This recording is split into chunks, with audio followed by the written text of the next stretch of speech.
Selamat siang Bapak Ibu Guru hebat SMP Negeri 6. Apa kabarnya hari ini?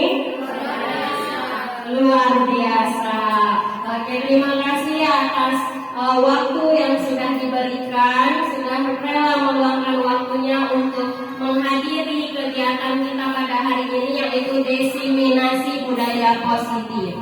Oke, perkenalkan, sepertinya udah tahu ya kan, saya Rizky Amelia. Kebetulan saat ini adalah calon guru penggerak angkatan ke-9 Kota Tebing Tinggi, unit kerja SMP Negeri 6 Kota Tebing Tinggi. Adapun kegiatan kita pada hari ini adalah menyampaikan diseminasi budaya positif, yaitu penugasan kami pada modul 1.4 pembuatan aksi nyata. Selanjutnya, sebelum kita masuki pemaparan materi pada hari ini, mungkin Bapak Ibu ya sebelumnya sudah mulai lelah karena di siang hari ini ya kan, kita adakan sedikit ice breaking bersama untuk melakukan peregangan ya. Oke, boleh kita putar dulu ice breakingnya, semuanya bergerak. Boleh duduk, boleh kita berdiri aja semuanya bersama ya.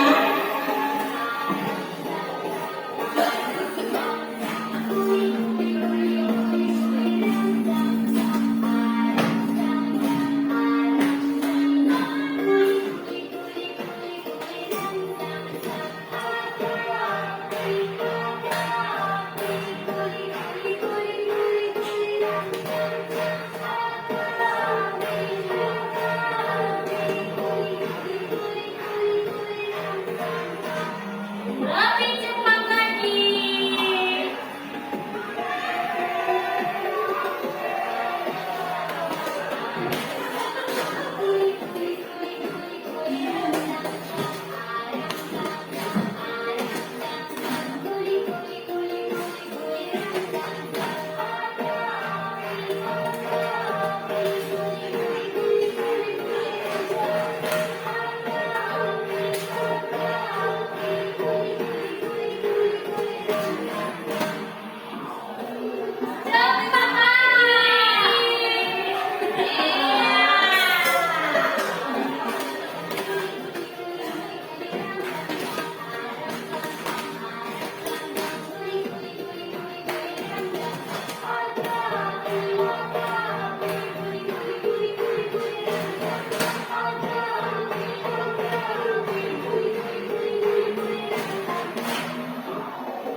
Lebih cepat lagi.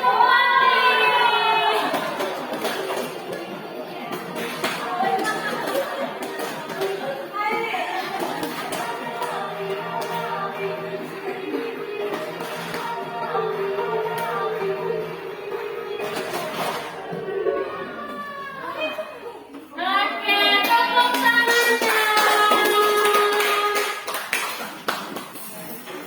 Dipersilakan duduk kembali Bapak Ibu sekalian.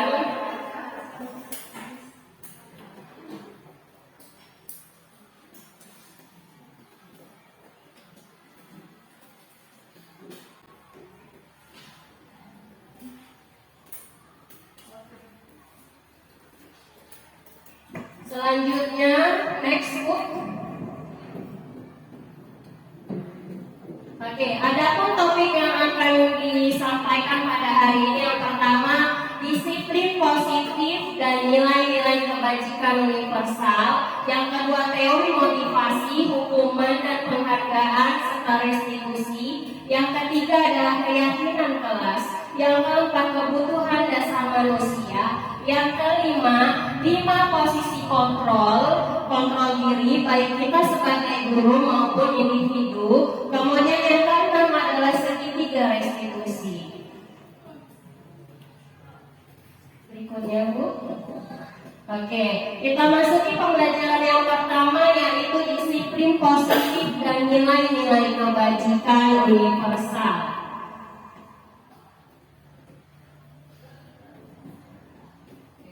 Oke, nah perubahan paradigma atau teori kontrol, teori pilihan itu ada 4, yaitu yang pertama ilusi guru mengontrol murid, kemudian ilusi bahwa kritik dan membuat orang merasa bersalah dapat menguatkan karakter.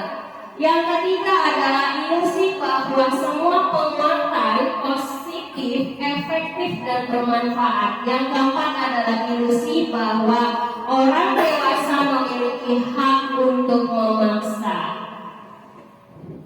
Selanjutnya Bu. Oke, apa makna disiplin? Karena tadi budaya positif ya, salah satu yang akan ditekankan di sini yaitu mengenai disiplin. Nah, disiplin berasal dari bahasa Latin, yaitu disiplina yang artinya belajar.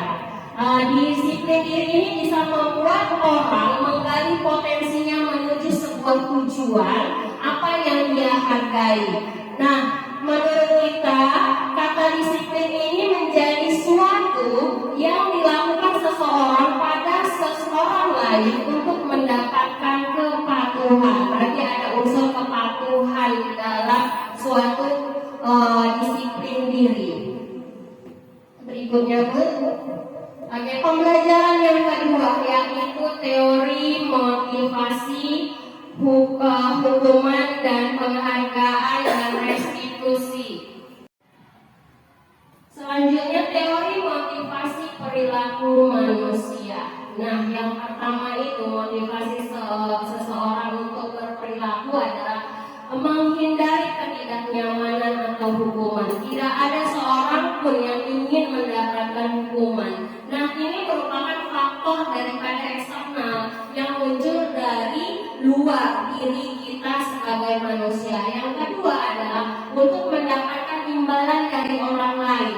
Kita berbuat sesuatu, kita melakukan disiplin karena adanya berharap suatu imbalan dari luar ya. Itu juga tidak baik ya kan.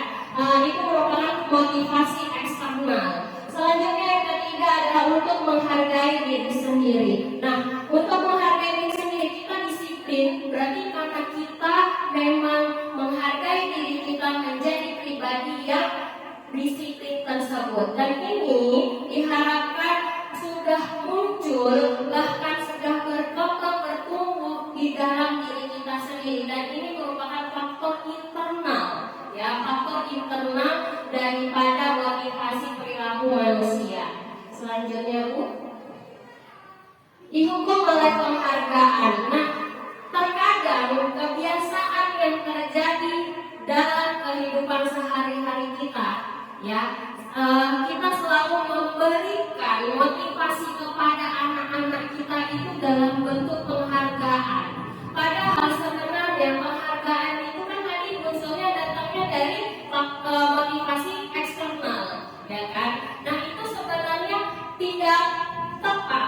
Yang tepat itu harus dari keyakinan dirinya sendiri ya. Nah, kenapa? Karena penghargaan itu bisa menghukum, penghargaan itu mengurangi ketepatan, penghargaan tersebut tidak efektif dan bahkan bisa merusak suatu hubungan. Kenapa penghargaan bisa merusak suatu hubungan? Contoh ya, di kelas ini kita kasih penghargaan ya, reward kepada si A. Otomatis kan kawannya yang lain, sama loh, saya juga datang tepat waktu, kenapa saya nggak dapat bintang atau kenapa saya nggak dapat reward seperti itu. Akan terjadi kecemburuan di dalam kegiatan ataupun hubungan daripada pertemanan tersebut, makanya bisa merusak hubungan. Selanjutnya Bu. Nah, apa sih perbedaan hukuman dan konsekuensi? Ya, hukuman tersebut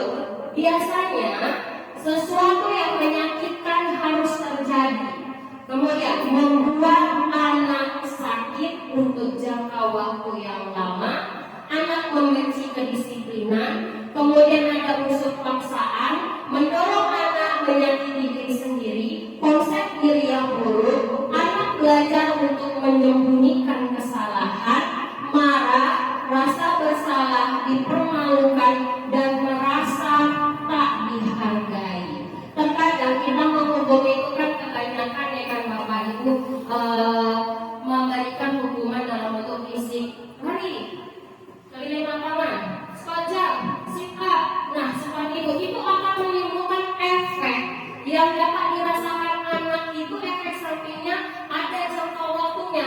Bisa aja setelah dia squat jump besoknya kakinya sakit, pegal seperti itu.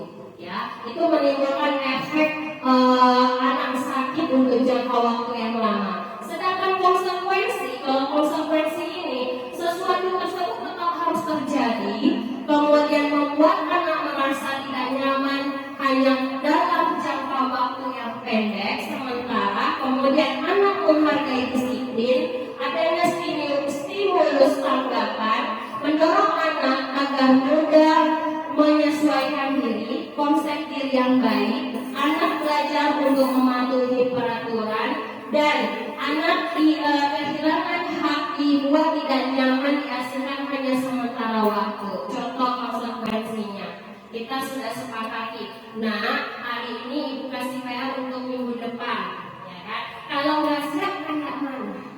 Nah, kesepakatan itu konsekuensi itu adalah tindakan yang dilakukan si anak jika tidak memenuhi kesepakatan bersama. Itulah dia konsekuensi. Oh, kalau nggak siap kan nanti kita buat nulis dia sebanyak 100 konsekuensi. Misalnya sepakat, kalau disepakati itulah dijalankan, tapi ya dua-duanya itu merupakan motivasi yang eksternal. Kalau bisa kita mulai hindari ataupun tidak terapkan kembali, ya, baik penghargaan maupun hukuman serta konsekuensi. Tugas kita adalah saat ini menggali motivasi intrinsik anak-anak kita untuk melakukan disiplin ataupun budaya positif yang bermanfaat untuk dirinya dan juga lingkungan sekolah maupun di lingkungan masyarakat. Ya, selanjutnya, apa itu restitusi? Nah, kira-kira ibu atau bapak-bapak sebelumnya sudah pernah dengar kata restitusi belum? Bagaimana? Oke, Bu Rina ada nilai-nilai untuk baru pertama Bu. Iya, restitusi. Nah, restitusi adalah proses menciptakan kondisi bagi murid untuk memperbaiki kesalahan, sehingga mereka bisa kembali pada kelompok mereka dengan karakter yang lebih kuat. Restitusi juga merupakan proses kolaboratif yang mengajarkan murid untuk mencari solusi untuk masalah mereka, membantu murid berpikir tentang orang seperti apa yang mereka ingin menjadi dan bagaimana mereka harus memperlakukan orang lain. Itu merupakan pendapat dosen tahun 2004. Nah, yang dimaksudkan di sini adalah kita menggali kembali lagi, kita mengajak siswa kita, peserta didik kita itu untuk menemukan motivasi intrinsik dia dari dalam diri dia, baik itu melakukan sesuatu yang positif maupun ketika dia melakukan kesalahan. Kita ajak mereka untuk menggali apa sih yang sudah saya buat, apa sih efeknya, bagaimana saya bisa memperbaikinya, ya, seperti itu. Ini adalah restitusi, dimulai dari diri sendiri anak. Jadi kalau sudah sadar semua, anak-anak sadar, mudah-mudahan segala sesuatunya mereka bisa melaksanakan ataupun menjadi pribadi yang lebih baik lagi.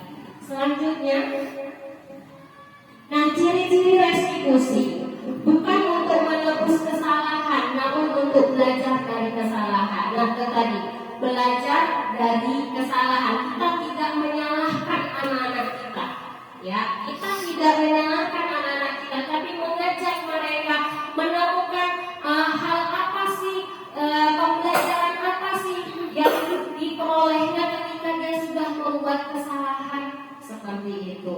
Yang kedua, memperbaiki hubungan. Yang arahan, bukan paksa, kita tidak boleh memaksa. Kemudian menuntut untuk melihat ke dalam diri anak. Kemudian cara yang paling baik fokus kepada karakter bukan tindakan, fokus pada solusi dan mengembalikan murid yang berbuat salah kepada kelompoknya. Ketika si anak tersebut sudah melakukan kesalahan, dia sudah sadar telah melakukan kesalahan. Selanjutnya dia tahu cara-cara atau solusi untuk memperbaiki kesalahan tersebut. Kan itu menjadikan pembelajaran untuk dia.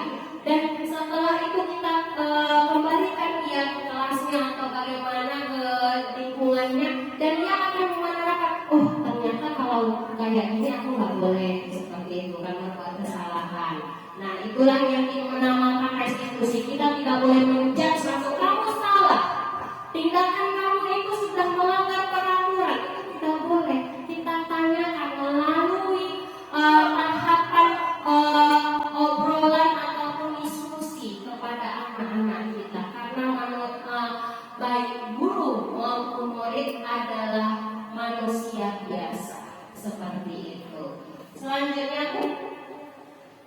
masuk kepada pembelajaran ketiga, keyakinan kelas. Kira-kira nih pada ibu bapak guru mungkin sepertinya apakah asing istilah keyakinan kelas?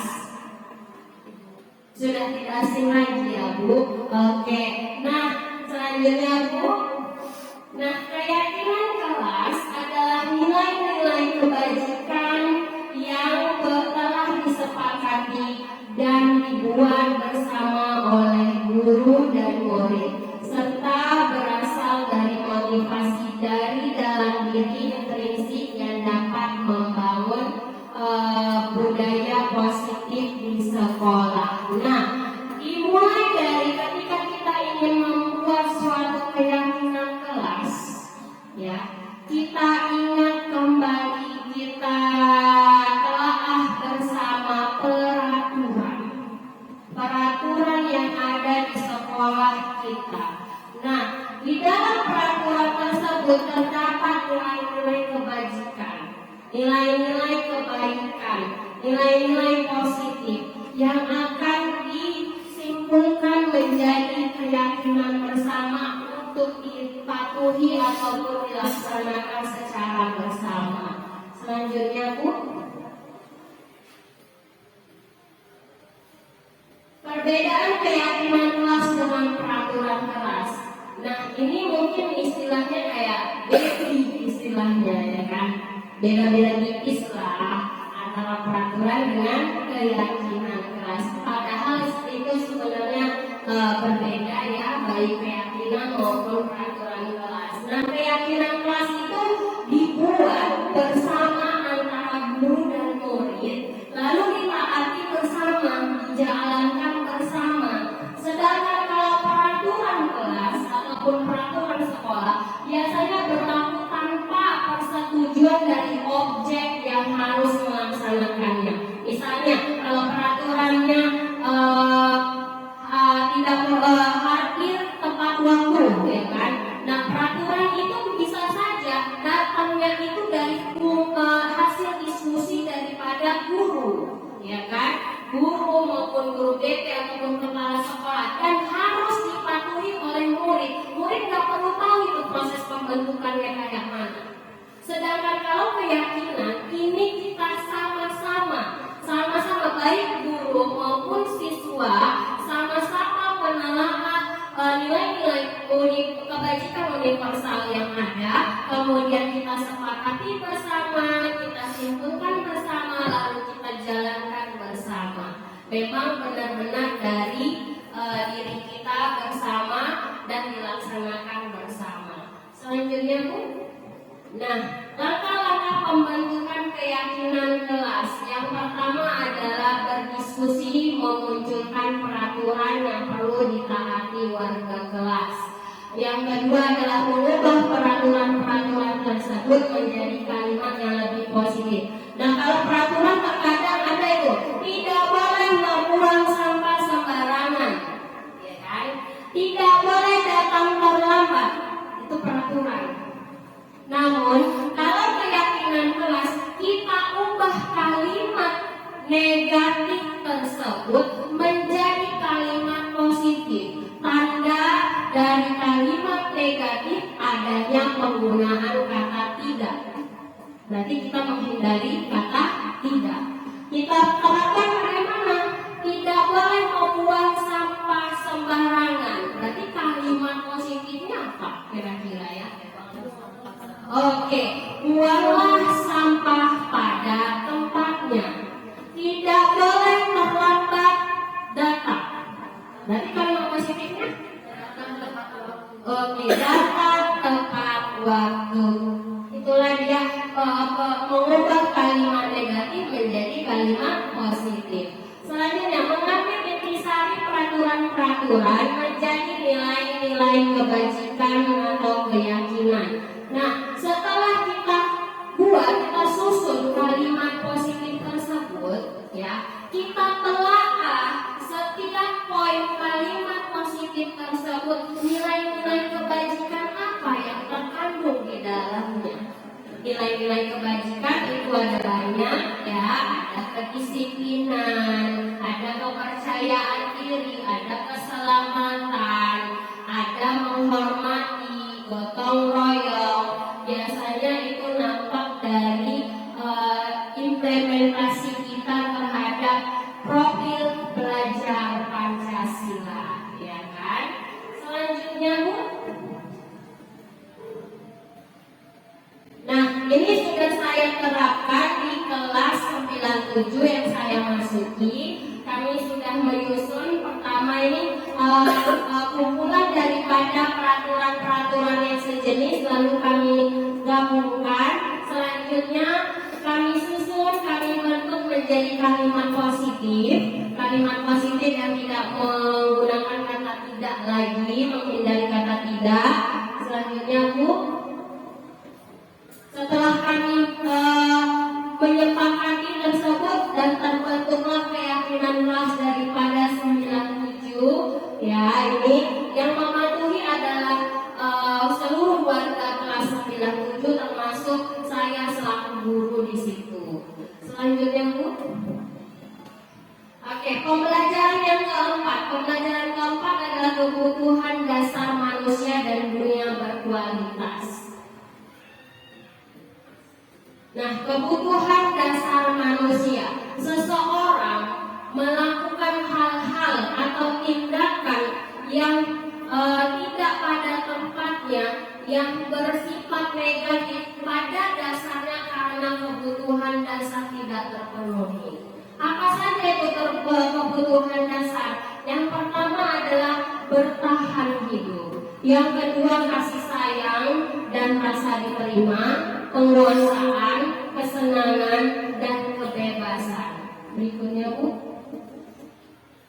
Kebutuhan bertahan hidup ini merupakan kebutuhan yang bersifat fisiologis untuk bertahan hidup, misalnya kesehatan, rumah, kemudian sandang, pangan, papan istilahnya, ya, seperti itu. Yang kedua adalah kebutuhan untuk disayangi dan diterima, meliputi kebutuhan akan hubungan sosial, kebutuhan untuk memberi dan menerima kasih sayang, kebutuhan ingin dicintai, disayang, seperti itu. Dan yang ketiga adalah penguasaan, kebutuhan pengakuan atas kemampuan, kebutuhan yang berhubungan dengan kekuatan untuk mencapai sesuatu, ya, agar menjadi lebih terampil, kemudian memiliki rasa harga diri, dihormati, diakui keberadaan kita. Itu adalah salah satu kebutuhan penghargaan. Sama dengan anak-anak kita juga butuh kebutuhan penghargaan. Sekali kita puji, kita kasih reward dengan segala sesuatu yang bersifat positif, seperti itu. Yang keempat adalah kebutuhan untuk bebas, adalah kebutuhan akan mandiri, otonomi, memiliki pilihan, dan mampu mengendalikan arah hidup seseorang. Dan yang kelima, kebutuhan akan kesenangan, kebutuhan untuk mencari kesenangan, bermain, dan tertawa. Ini manusiawi, kita butuhkan keseluruhannya. Selanjutnya, Bu. Nah, pembelajaran yang kelima yaitu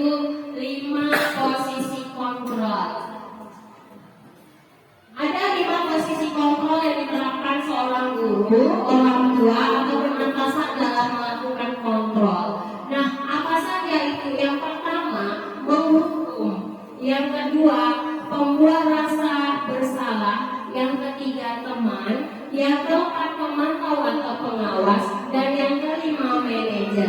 Nah, untuk lebih memahami posisi kontrol tersebut, kita akan menyaksikan bersama-sama video ya, sumbernya dari Kemendikbud yang menjelaskan tentang posisi kontrol guru tersebut.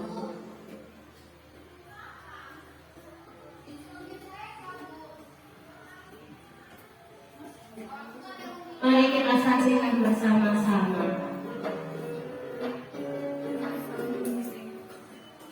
Salam bahagia Ibu dan Bapak Guru hebat. Dalam penerapan disiplin positif restitusi, salah satu program yang dikembangkan adalah 5 posisi kontrol. 5 posisi kontrol dalam restitusi adalah proses perjalanan seorang pendidik agar dapat mengenali dirinya. Pada video kali ini, kita akan membahas tentang 5 posisi kontrol yang dikembangkan oleh Diane Gosson dan John Cox penerapannya.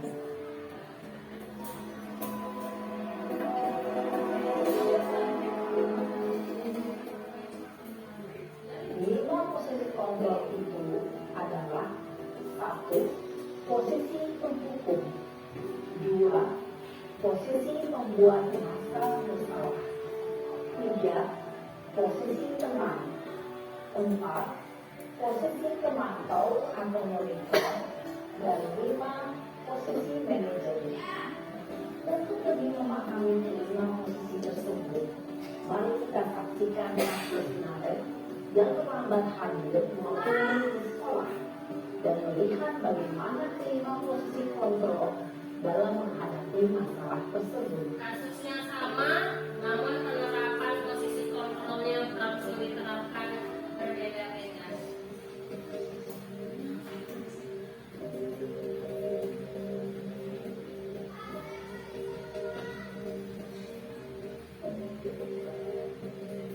Naren, sini kamu. Selamat pagi, Bu. Selalu terlambat. Kamu deh, pasti terlambat. Pak Bu, saya Apa? Apa coba? Alasan kamu apa lagi? Kapan sih kamu tidak terlambat? Malas sekali ya kamu jadi anak. saya Dasar pemalas. Gak kapok-kapok sih kamu. Sudah berapa kali terlambat? Sana, kamu keliling lapangan basket 2 kali. kenapa saya harus ke lapangan basket, Bu? Kenapa? Kamu melawan ibu. Berani-beraninya jawab. Sudah terlambat, masih berani jawab pula. Sekarang, keliling lapangan basket 5 kali sekalian. Biar kapok. Cepat. Pergi sana ke lapangan basket. Posisi penghukum biasanya berbicara dengan nada tinggi, menghadut, menunjuk-nunjuk, menyakiti, dan menyindir. Hukuman bisa berupa fisik maupun psikis. Ibu dan bapak guru hebat, dampak yang terjadi pada murid ketika guru berada pada posisi penghukum adalah murid cenderung akan memberontak, bahkan mengumpan rendah.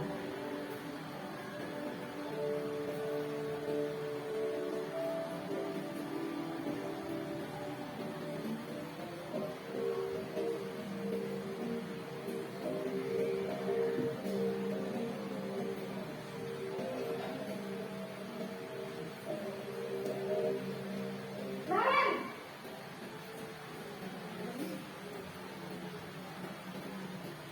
Selamat pagi, Bu. Naren. Kamu kenapa terlambat lagi, nak? Ya Tuhan, Naren. Kamu senang ya bikin ibu susah ya? Kalau kamu terlambat lagi, nanti ibu yang ditegur bapak kepala sekolah, nak. Disangka ibu tidak bisa membina kamu. Duh, gimana ini? Maaf, Bu. Duh,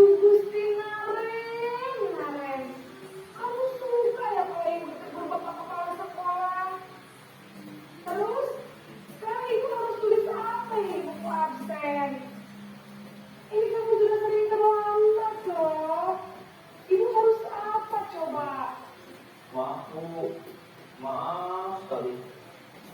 Ya sudah, lain kali jangan bikin ibu susah lagi ya nak ya. Ibu tidak akan kuat lagi kalau kamu begini terus. Bisa jantungan kalau ibu ditegur bapak kepala sekolah. Sana cepat sekolah. Maaf ya Bu, maaf sekali. Posisi pembuat rasa bersalah berbicara dengan nada tenang, cenderung lembut. Namun kata-kata yang diutarakan membuat murid merasa menjadi orang yang gagal, memandang buruk dirinya sendiri, merasa tidak berharga, dan tidak sanggup membahagiakan orang lain. Ketika guru mengambil posisi pembuat rasa bersalah, murid akan menganggap dirinya yang bersalah dan ia akan menyimpan emosi negatif tersebut dalam dirinya.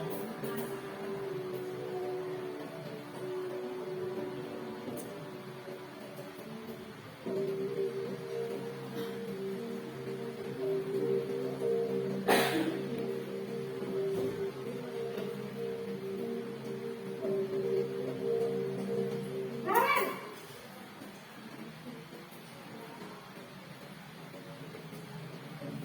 Selamat Mayur. Wah, sudah jam berapa ini nak? Terlambat lagi ya sayang. Iya Bu, habis terus saya lupa bangunkan saya Bu. Kamu malah menyalahkan ibu kamu.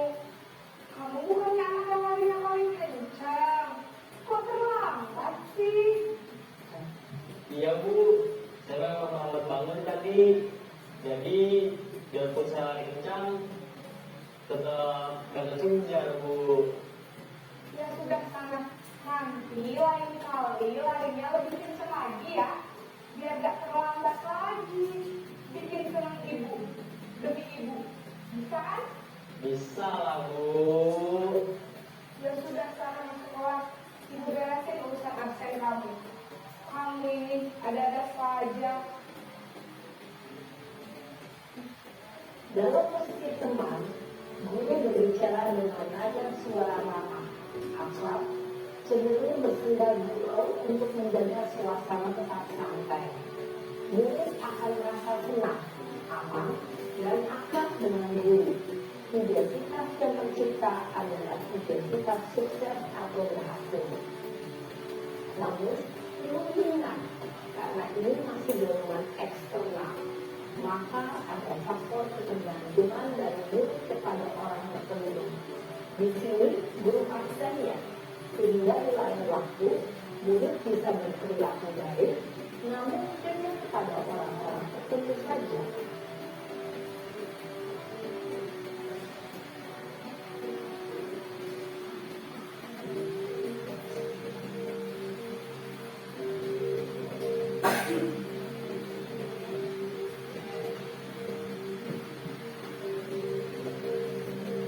Naren!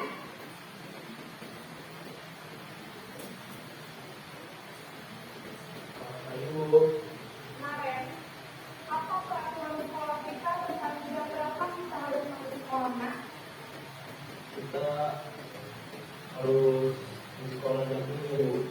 Iya betul. Sekarang sudah jam 7:20. Kalian sudah tahu konsekuensi jika terlambat hari.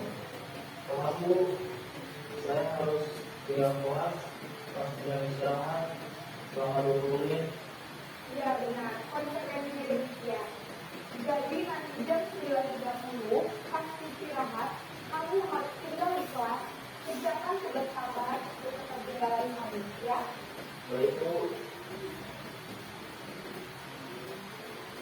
Posisi pemantau mengandalkan pengisian atau data untuk mengontrol guru. Guru mengarahkan murid berdasarkan peraturan dan konsekuensi. Seorang pemantau menunjukkan bahasa tubuh dan ekspresi wajah yang nyata dan seluruh proses.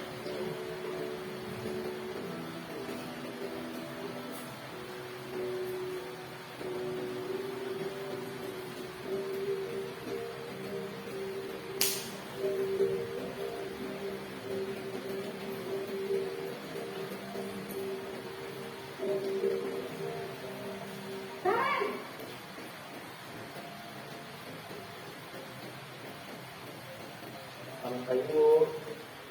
Selamat pagi Naren. Maaf Bu, saya terlambat. Iya, sekolah masuknya jam 7, sekarang sudah jam 7.20. Jadi sekarang bagaimana ini Naren? Maaf Bu, saya lupa alarm saya semalam.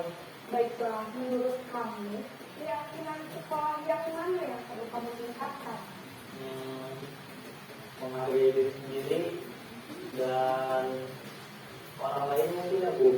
Setuju. Jadi, apakah Naren meyakini prinsip saling menghormati tersebut? Iya Bu, saya meyakininya. Apakah Naren bersedia memperbaiki masalah keterlambatan ini? Bersedia Bu. Bagaimana kamu akan perbaiki masalah keterlambatan ini? Saya akan coba untuk tidak lupa menyetel alarm saya Bu. Baik, kalau Naren meminta alasan di rumah, ada orang yang kira-kira bisa bantu mengingatkan tidak? Ada Bu, kakak saya, Kak Emma. Ada lagi selain Kak Emma? Selain Kak Emma, ada ibu saya. Baik, jadi yang mengingatkan Naren adalah Kak Emma dan ibu kalian. Kira-kira akan mulai alarm kapan Naren? Setelah pulang sekolah, akan segera saya lakukan. Baik, jadi Naren akan setel alarm untuk bangun besok pagi dan akan diingatkan oleh kakak dan ibunda Naren ya. Ada lagi yang perlu dilakukan Naren agar tidak terlambat bangun lagi. Tidak ada Bu. Baik Naren, terima kasih untuk bersama kamu. Sekarang kamu perlu kembali ke kelas untuk belajar. Baik Bu, terima kasih. Posisi manajer adalah posisi kontrol yang disarankan untuk memiliki murid memiliki sikap behavior yang positif, yaitu murid yang mandiri, bertanggung jawab, dan dapat memecahkan masalah. Tujuan dari posisi ini adalah agar murid dapat berefleksi atas tindakannya. Guru akan dengan tulus memberikan pertanyaan-pertanyaan bermakna, sehingga membuat murid dapat belajar dari kesalahannya dan mencari sebuah solusi untuk menyelesaikannya. Ibu dan bapak guru hebat, setelah mengamati adegan 5 posisi kontrol tadi, kira-kira posisi mana yang paling ideal? Posisi mana yang dapat menunjang motivasi prinsip murid? Ya, tentu posisi manajer. Posisi ini memang posisi ideal yang perlu dituju setiap pendidik. Pada posisi inilah, guru dapat menerapkan disiplin positif yang berpihak pada murid, yang memerdekakan murid. Perjalanan seorang pendidik tentunya tidak mudah untuk sampai pada posisi seorang manajer. Namun, tujuan kita pasti, yaitu menciptakan murid-murid yang mandiri, berbeda, dan bertanggung jawab. Semoga penggambaran 5 posisi kontrol yang telah diperlihatkan ini dapat menjadi ajang refleksi bagi kita semua, agar dapat terus mengasah dan menerapkan disiplin positif yang memerdekakan murid. Mari terus berlatih dan bersemangat. Selamat menerapkan. Salam dan bahagia Ibu dan Bapak Guru hebat.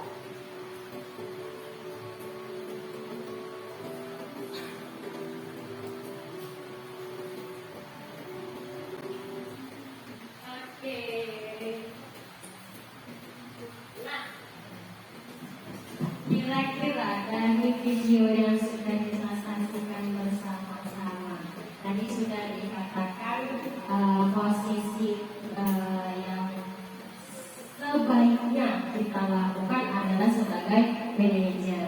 Coba masing-masing dari kita, kira-kira posisi manakah yang sudah ataupun yang sering kita lakukan ketika kita menjadi guru, sebagai guru? Kalau saya pribadi jujur, saya lebih sering posisi yang pertama dengan posisi yang ketiga. Posisi pertama sebagai penghubung, saya selalu menghubungkan dengan peraturan. Anak melakukan kesalahan, berarti sudah melanggar peraturan. Itu kalau saya. Kemudian posisi kedua sebagai teman. Terkadang saya masih sering sekali menjadikan anak-anak didik saya itu di kelas itu ibarat seperti teman. Namun ternyata ada positif dan negatifnya. Ya, negatifnya bahwa memang mereka itu langsung sedikit-sedikit mengandalkan saya. Nantilah tanyakan dulu sama Bu Rizky seperti itu. Tidak ada kurangnya rasa mandiri kalau saya bilang seperti itu. Kalau ibu-ibu yang lain atau bapak-bapak yang lain bagaimana ini? Bisa memberikan komentarnya atau memberikan masukannya? Ya. Kalau Ibu Golda sebagai apa? Ibu Golda biasanya sebagai penghukum sama-sama. Kalau Ibu Desi bagaimana?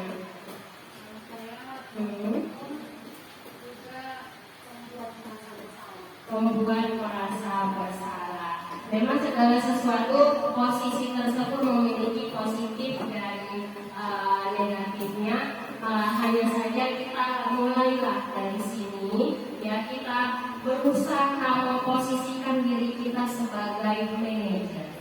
Ya, kita tetap memantau anak kita, tumbuh kembangnya bagaimana, selanjutnya memberi motivasi intrinsik mereka atas kesalahan yang sudah dilakukan dan mengambil pembelajaran dari hal-hal tersebut. Oke, selanjutnya kita masuki kepada poin yang ke-6, pembelajaran yang ke-6 yaitu segitiga restitusi. Nah, tidak jauh dari restitusi sebelumnya, ini ada 3 tahapan. Kenapa dibilang segitiga? Karena ada 3 tahapan dalam proses restitusi tersebut. Yang pertama adalah menstabilkan identitas. Yang kedua adalah memvalidasi kebutuhan. Dan yang ketiga adalah menanyakan keyakinan. Biasanya diawali dengan kata dialog. Kalau untuk menstabilkan identitas, setiap orang pasti pernah melakukan kesalahan. Kalau kita buat seperti ini, ketika kita ngobrol dengan anak yang melakukan hal-hal negatif atau yang melanggar disiplin positif tersebut. Yang kedua adalah kamu bukan satu-satunya orang yang pernah melakukan kesalahan tersebut. Kita awali pembicaraan kita, obrolan kita dengan kalimat seperti itu. Kemudian masuk kepada yang kedua, tahapan kedua, kamu tentu punya alasan. Alasan apa? Mengapa kamu melakukan hal tersebut? Yang ketiga, adakah cara lain yang lebih efektif untuk mendasarkan atau mendapatkan apa yang kamu inginkan? Ini kita mulai telah kebutuhan apa sih yang tidak terpenuhi dari anak tersebut sehingga anak tersebut melakukan hal-hal yang tidak pada tempatnya, ya, tidak tepat. Kemudian menanyakan keyakinan, nilai-nilai apa yang kita telah sepakati. Kemudian kamu ingin menjadi orang seperti apa? Pada tahap ketiga kita mulai menanyakan keyakinan bersama, keyakinan kelas yang sudah kita sepakati. Kemudian mengajak dirinya untuk menemukan solusi terbaik untuk dirinya sendiri. Jadi bukan solusi itu dari kita, tapi dari anak tersebut, ya. Selanjutnya, oke, kalau bagian tahapan pertama menstabilitaskan identitas itu berdasarkan prinsip membuat kesalahan adalah bagian dari proses pembelajaran. Menggeser identitas gagal ke identitas sukses. Selanjutnya tuh bagian yang kedua adalah validasi keyakinan. Validasi keyakinan berdasarkan prinsip setiap perilaku berupaya untuk memenuhi suatu kebutuhan dasar. Dan yang kedua adalah guru mengenali dan mengakui kebutuhan murid akan memperbaiki hubungan dengan murid. Dan yang ketiga, Bu, menanyakan keyakinan. Murid diberikan pertanyaan penengah untuk memunculkan motivasi secara intrinsik, mampu mengaitkan dengan tindakan yang salah, dan yang ketiga menghubungkannya dengan keyakinan yang sudah disusun. Nah, berikutnya saya ajak kembali Bapak Ibu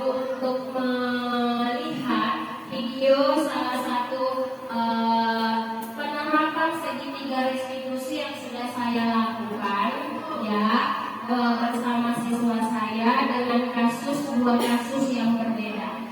Boleh diputar, Bu?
Baik, pada kasus tersebut kira-kira kasusnya masalah yang ada di anak apa ya?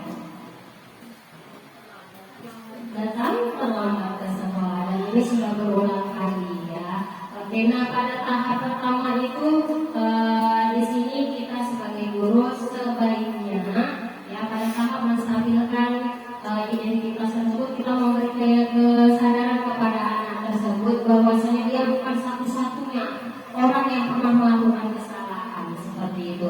Yang kedua pada tahap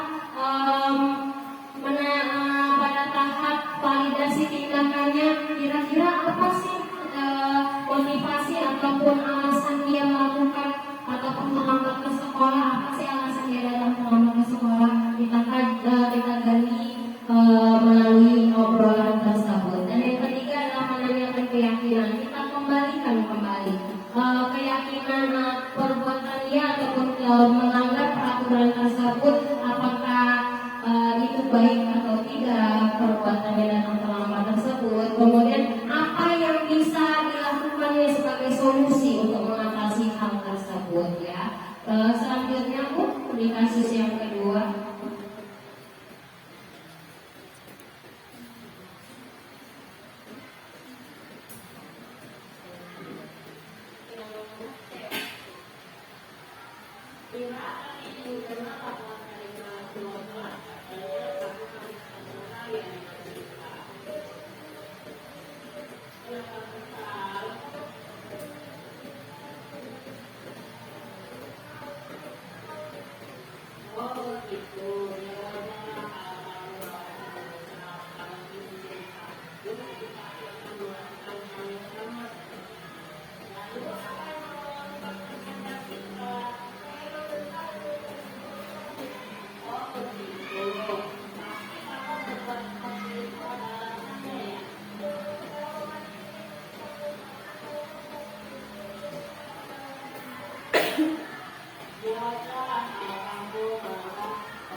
Pada video yang kedua kasusnya kira-kira masalahnya apa ya?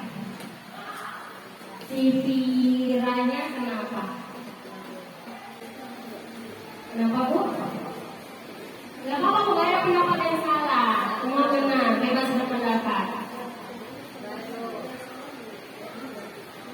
Tidak menghargai temannya. Kalau Ibu Siti berkelahi dengan temannya. Jadi si Vira ini bertengkar dengan temannya, gebraknya meja karena dia nggak terima pekerjaan dia bolak-balik dicontek sama si Tika. Terus kalau dia minta itu dia maksa si Tikanya ini. Jadi kan namanya dia udah capek-capek buat tugas gitu kan. Hasilnya sendiri enak-enak aja kawannya ini mencontek sekali dua kali dibiarkannya. Rupanya pada saat itu mungkin sudah puncaknya kita bilang seperti itu, dia tidak bisa mengontrol emosinya seperti itu. Nah, di sini diminta di akhirnya tersebut kita mengajak si anak tersebut menemukan solusinya sendiri untuk mengatasi supaya tidak emosi bagaimana seperti itu. Ditanyakan kembalikan kepada keyakinannya. Oke, nah tidak terasa ya bagian terakhir Bu refleksi. Pemaparan materi sudah kita saksikan bersama-sama. Nah, masuk kepada poin refleksi. Dimohonkan kepada Bapak Ibu yang ingin memberikan tanggapan ataupun masukannya tentang aktivitas yang sudah kita lakukan pada hari ini. Boleh siapa saja. Yang pertama, hal baru apa yang mengubah paradigma Anda ya, yang Anda dapatkan pada kegiatan kita hari ini. Yang kedua, perasaan apa yang muncul selama mengikuti sesi ini, khususnya mengenai budaya positif. Yang ketiga adalah peran Among, seperti apakah yang Anda telah lakukan sebelum mengikuti kegiatan ini. Kemudian saya akan menjadi Among seperti apa setelah mengikuti kegiatan kita hari ini. Dimohonkan kepada ibu-ibu maupun bapak yang bersedia untuk memberikan masukannya. Nomor 1 Bu, saya boleh ganti-gantian atau mau empat saya sendiri Bu, gak apa-apa ya siapa? Kira-kira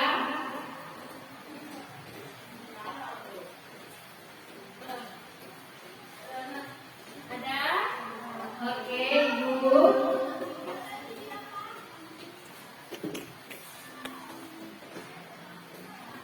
Iya, setelah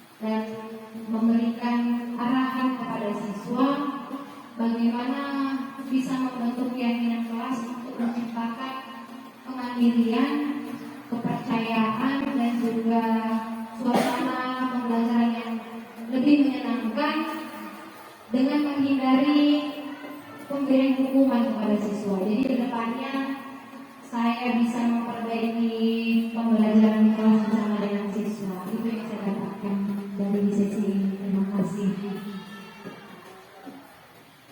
Baik, luar biasa sekali tanggapan dari Ibu Desinya.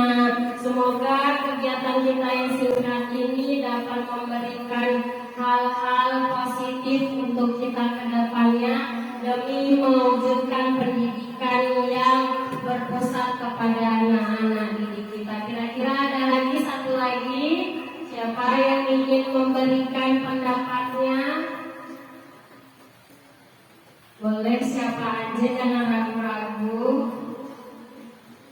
Ibu Rina mungkin memberikan tanggapannya ataupun masukannya ataupun refleksi dirinya. Oh ternyata aku selama ini sudah sebagai pengurus itu kurang tepat ya, seperti itu.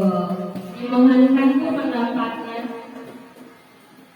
Terima kasih Bu Kiki atas waktunya. Saya menjawab yang paling kuat. Saya menjadi anggota seperti apa setelah mengikuti kegiatan ini. Harapannya saya setelah mengikuti kegiatan ini saya bisa menjadi guru yang mengerti perasaan siswa, sehingga tidak lagi membuat siswa merasa tersakiti. Mungkin itu aja. Terima kasih.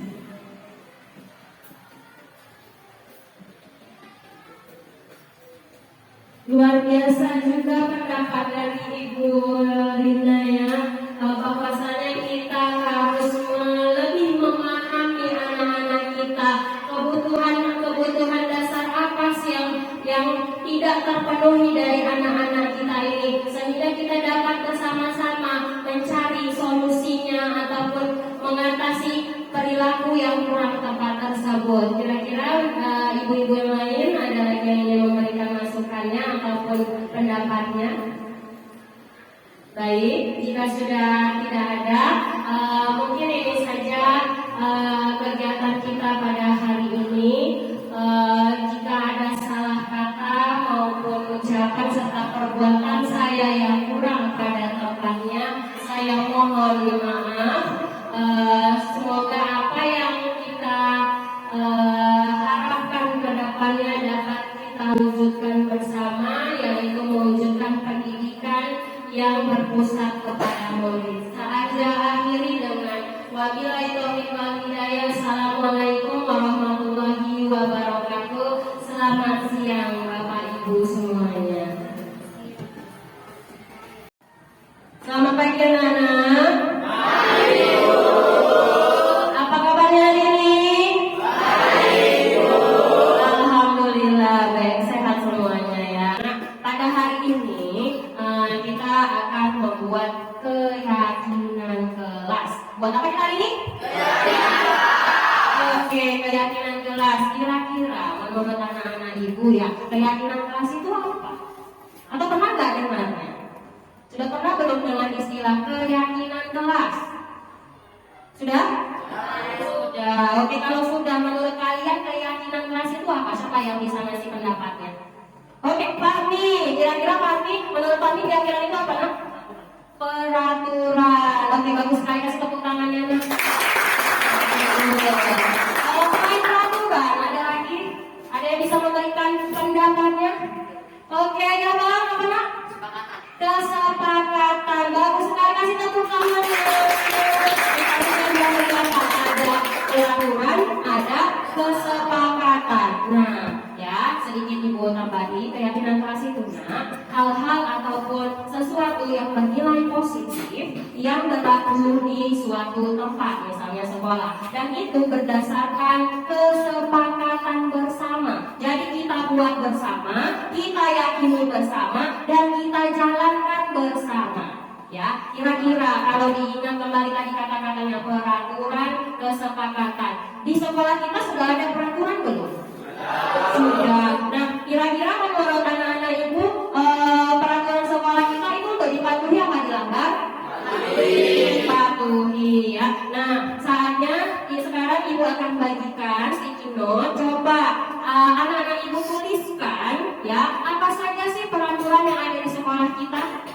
nanti akan ibu bagikan satu persatu kepada anak-anak ibu. Kemudian kalian tuliskannya satu aja, satu orang satu peraturan saja. Jadi nggak usah diborong rame-rame ya. Satu orang satu peraturan. Oke, sebentar ya.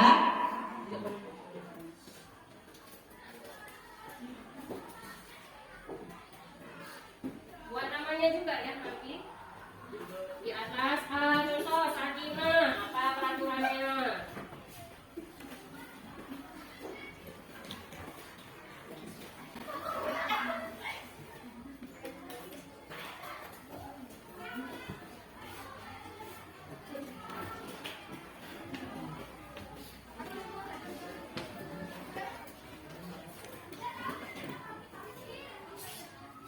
Oke, yang sudah dapat kertas sudah bisa ya menuliskan peraturan yang diketahuinya yang berlaku di sekolah kita atau di kelas kita.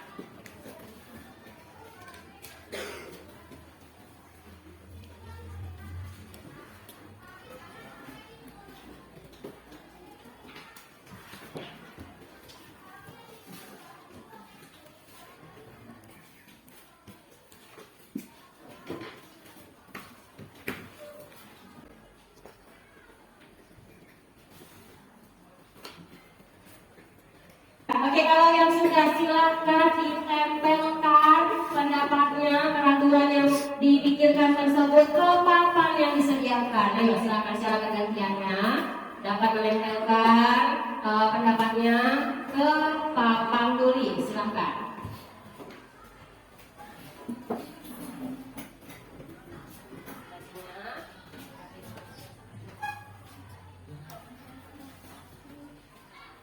Oke, terima kasih Sakinah. Selanjutnya, yang sudah boleh saya tempelkan.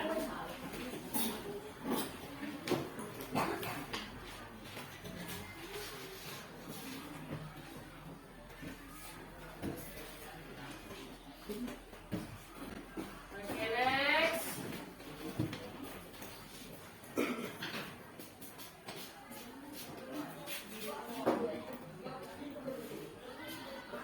Disambung.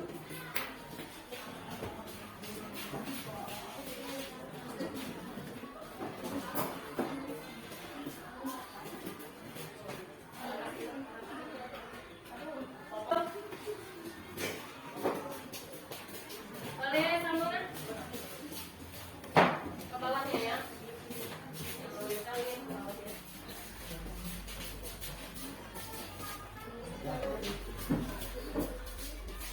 Oke, sambung kelompok masing.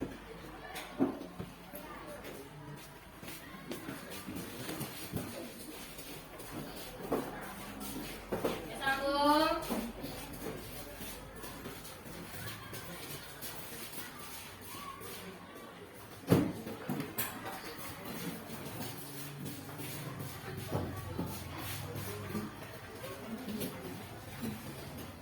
Ya, dipersilakan lah sambungnya.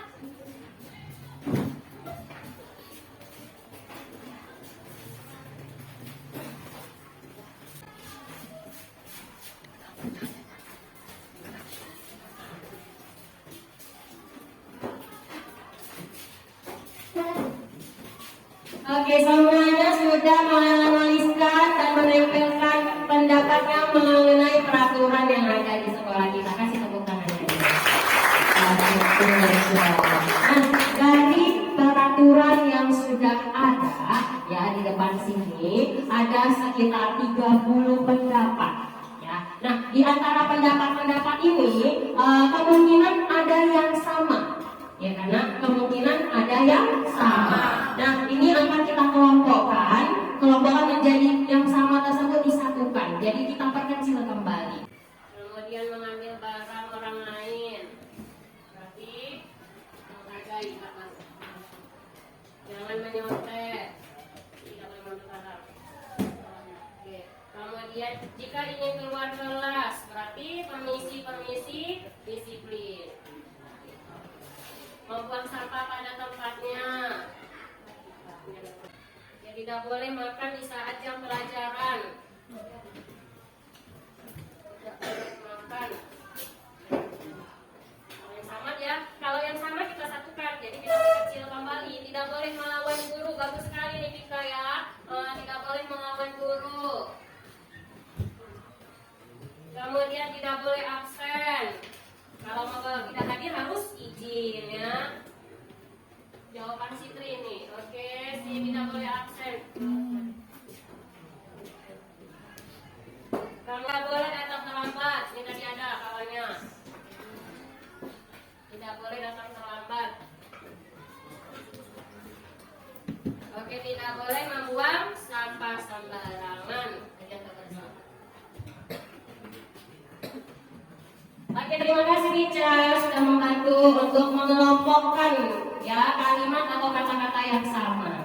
Sudah. Nah, ini sudah kita dapatkan beberapa kriteria dari segi waktu, ya kan? Kemudian dari segi menghormati orang lain, dari segi menjaga kebersihan atau lingkungan sekolah, ya. Selanjutnya, bagian ini, ini tadi sekilas saya baca ya, ada yang mempergunakan kata tidak boleh. Tidak boleh, seperti tidak boleh cabut, tidak boleh membuang sampah sembarangan. Nah, tugas selanjutnya adalah mengubah kalimat negatif tersebut menjadi kalimat positif. Kalimat positif berarti tidak menggunakan kata tidak, ya kan, seperti itu. Di sini ada kata tidak boleh ribut di dalam kelas. Berarti kalimat positifnya apa ya kira-kira? Tidak boleh ribut di dalam kelas. Itu bacanya apa tuh kalimat positifnya? Berarti tidak, kita menghindari menggunakan kata tidak. Tidak sama jangan sama cinta. Berarti kita tidak boleh ada kalimat negatifnya. Jadi ubah kalimat positifnya. Tidak boleh ribut di dalam kelas. Apa kalimat positifnya? Oh, jadi boleh ribut di dalam kelas. Hindari ribut. Kalau ribut lawan katanya apa? Selain diam? Dari tenang. Jadi menjaga ketenangan bisa tidak? Oke, sepakat? Oke, silakan dituliskan kalimat positif judulnya ya. Judul yang pertama adalah kalimat positif. Oke, nomor satunya. Nomor satu, boleh dihapus itu Bang? Oke, pegang aja. Kalimat positif pertama adalah menjaga ketenangan di dalam kelas. Selanjutnya, ini kita punya nih banyak nih. Tidak boleh terlambat, tidak boleh datang terlambat. Kalimat positifnya apa ya? Mana? Siapa tadi tuh? Oke Bang. Harus datang tepat waktu. Oke, kalimat kedua datang tepat waktu. Datangnya kalimatnya lebih halus dianya. Datang tepat waktu. Selanjutnya ya, ada kalimat seperti ini. Tidak boleh absen. Tidak boleh absen. Berarti tidak boleh tidak hadir tanpa keterangan. Kira-kira kalimat positifnya kita ubah jadi apa? Siapa yang bisa? Tidak boleh absen. Harus izin. Izin sakit kan kita segala sesuatu kita harus informasikan. Kalimatnya kayak mana? Baik gitu. Menginformasikan kepada guru jika tidak hadir ke sekolah. Menginformasikan kepada guru jika tidak hadir ke sekolah. Oke, selanjutnya kalimat yang sudah ada.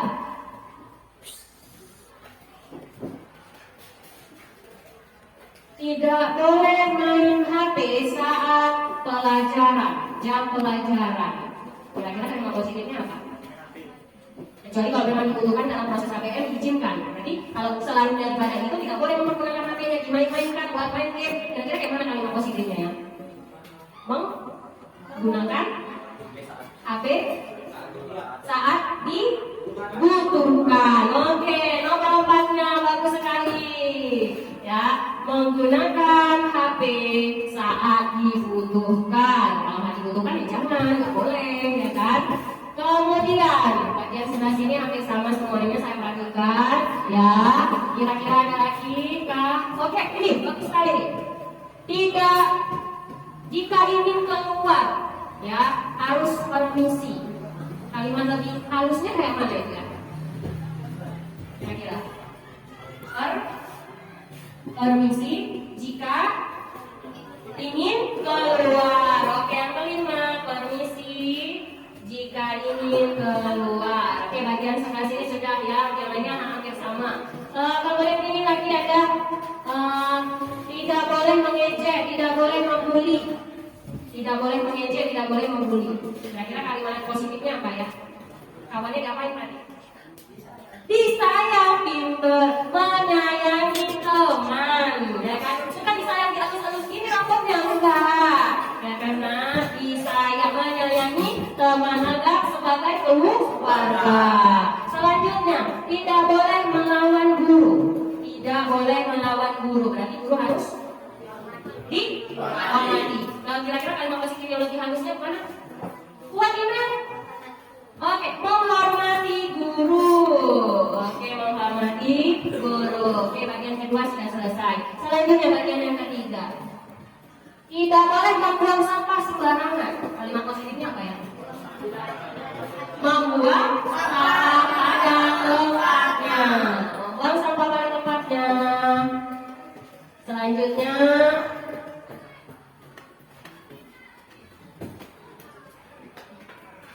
melaksanakan piket.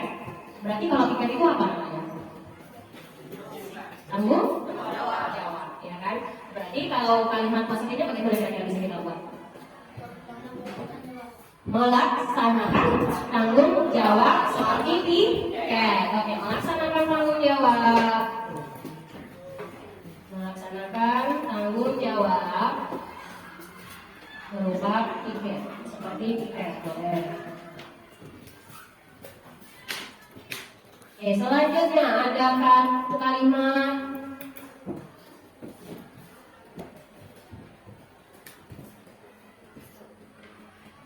kalau tidak boleh berkelahi, itu bisa kita masukkan ke poin nomor berapa? Tidak boleh berkelahi. Nomor berapa lagi? Oke, benar sekali ya, Gil, cocok ya. Menyayangi teman, jadi nggak usah kita tulis kembali.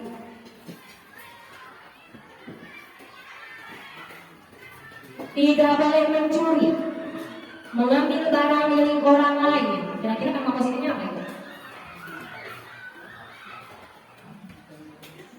Meminta izin, ya kan? Meminta izin tuh. Itu kan kayaknya udah ada loh bang. Masuk ke mana ya? Permisi jika ingin keluar. Oke, bisa lah kita ambil kembali tulis ke bawah yang ke-10. Meminta izin, ya, saat ingin menggunakan barang milik orang lain. Meminta izin saat ingin menggunakan barang milik orang lain. Oke, berikutnya bagian yang terakhir.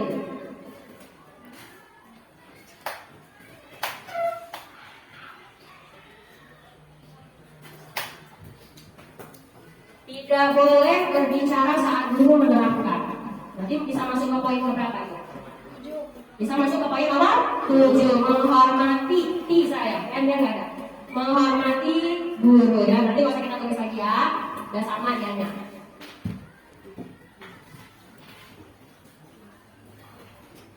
Mengumpulkan tugas tepat waktu.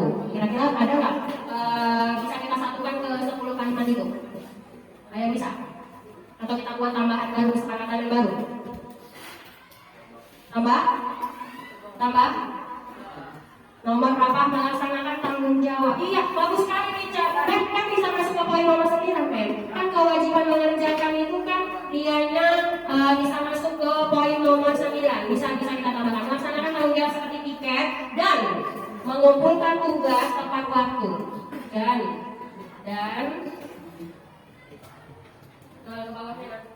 mengumpulkan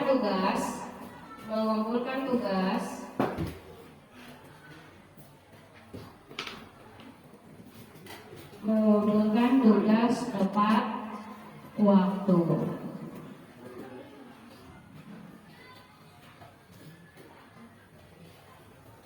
Oke, mengumpulkan tugas tepat waktu. Nah, di antara 10 ini ya, kira-kira nilai-nilai kebajikan apa yang terkandung dari peraturan atau kesepakatan? Tadi peraturan, kemudian kita sepakati, kita ubah menjadi kalimat positif. Dari kalimat positif ini kira-kira nilai kebajikan apa yang bisa kita peroleh? Kalau mengumpulkan waktu tugas tepat waktu, kemudian melaksanakan tanggung jawab tadi, datang tepat waktu, itu masuk ke poin apa? Nih? Oke, kedisiplinan ya. Yang diajarkan kepada kita semua adalah untuk disiplin. Kemudian kalau poin yang menyayangi teman, menghormati teman itu masuk kemana ya? Kira-kira nilai kebajikannya. Nilai apa yang kita bisa peroleh? Hah? Kasih sayang. Oke, nah kira-kira dari ke-10 kalimat positif ini ada yang ingin memberikan tanggapannya? Mem, mungkin kurang Mem, itu apalagi sampai positif kali Mem.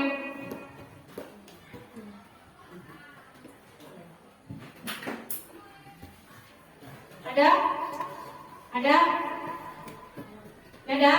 Oke, nah kira-kira ya sekarang satu orang ibu minta dulu si Repais ya, Repais membacakan dulu kalimat positif yang sudah kita buat bersama secara kuat. 1. Menjaga ketenangan di dalam kelas. 2. Datang tepat waktu. 3. Menginformasikan kepada guru jika tidak hadir ke sekolah. 4. Menggunakan HP saat dibutuhkan. 5. Permisi jika ingin keluar. 6. Menyayangi teman. 7. Menghormati guru. 8. Membuang sampah pada tempatnya. 9. Melaksanakan tanggung jawab seperti tiket dan mengumpulkan tugas tepat waktu. 10. Meminta izin saat ingin menggunakan barang milik orang lain. Oke, bagus sekali Repais. Oke, terima kasih Nak. Terima kasih juga Aiza yang sudah membantu Ibu untuk menuliskannya. Nah, dari ke-10 kalimat positif ini ada nilai kebajikan yang terdapat di dalamnya, yaitu mengenai disiplin, kemudian kasih sayang dan menghormati orang lain. Nah, kira-kira kalau saya kembalikan kepada anak-anak Ibu semuanya, berat atau tidak untuk melaksanakannya? Sepakat? Oke. Nah, Bu, kalau kami melanggar kayak mana? Namanya bukan awalnya dari peraturan. Peraturan, kalau peraturan Bu ada hukumannya.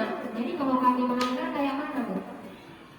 Mulai hari ini, sejak sudah kita buat keyakinan kelas ya, ke-10 poin ini kita harapkan, kita ingat, kita yakini ya untuk dilaksanakan. Jadi jangan lagi berpikiran kalau aku langgar, nah hukum aku. Kalau aku langgar, kena hukuman fisik atau langsung surat panggilan seperti itu.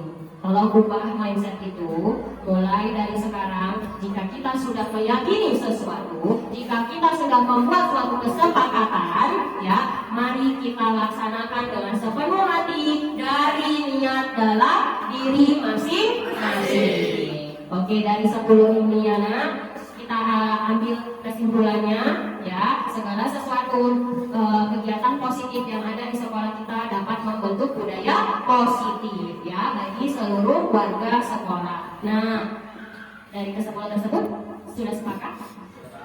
Sepakat? Yakin? Oke, kasih tepuk tangannya kalau sudah sepakat. Nah, berlakunya kapan Bu?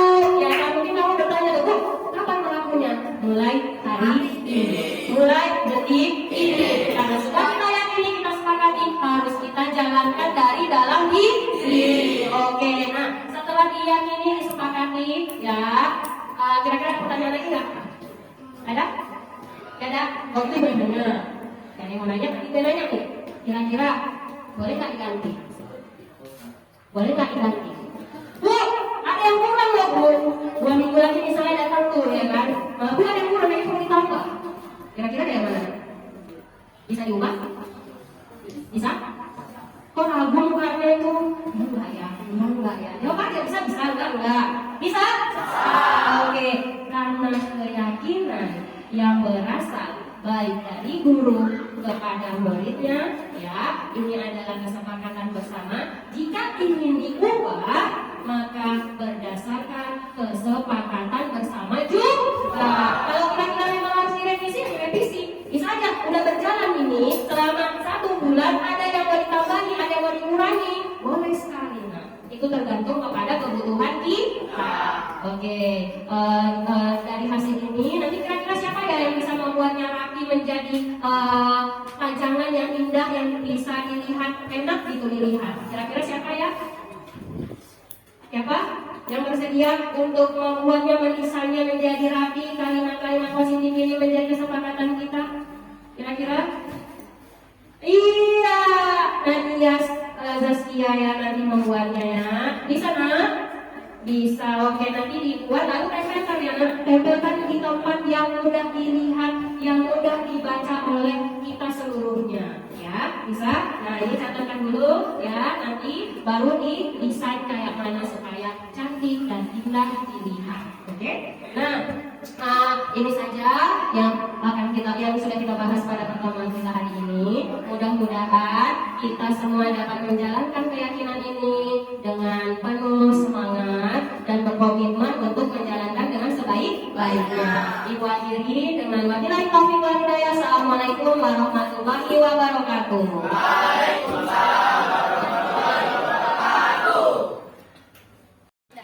Assalamualaikum warahmatullahi wabarakatuh. Perkenalkan, nama saya Rimela Sarini dari kelas 97.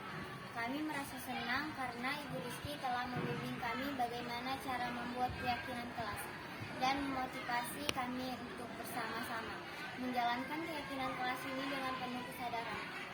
Terima kasih Ibu Rizky. Wassalamualaikum warahmatullahi wabarakatuh. Assalamualaikum warahmatullahi wabarakatuh. Perkenalkan, nama saya Muhammad Tejo Kuta Barat, saya dari kelas 97. Saya senang sekali karena bisa diajak diskusi oleh Ibu Rizky terhadap masalah saya yang sering terlambat ke sekolah. Terima kasih Ibu Rizky. Wassalamualaikum warahmatullahi wabarakatuh. Assalamualaikum warahmatullahi wabarakatuh. Perkenalkan, nama saya Gigi Sapira. Saya dari kelas 96. Saya ingin berterima kasih kepada Bu Rizky karena sudah mendengarkan permasalahan saya dari teman sekolah saya yang masalahnya mencontek. Oleh karena itu, saya harus lebih banyak bersabar dan menjaga tindakan saat marah. Terima kasih Bu Rizky. Wassalamualaikum warahmatullahi wabarakatuh.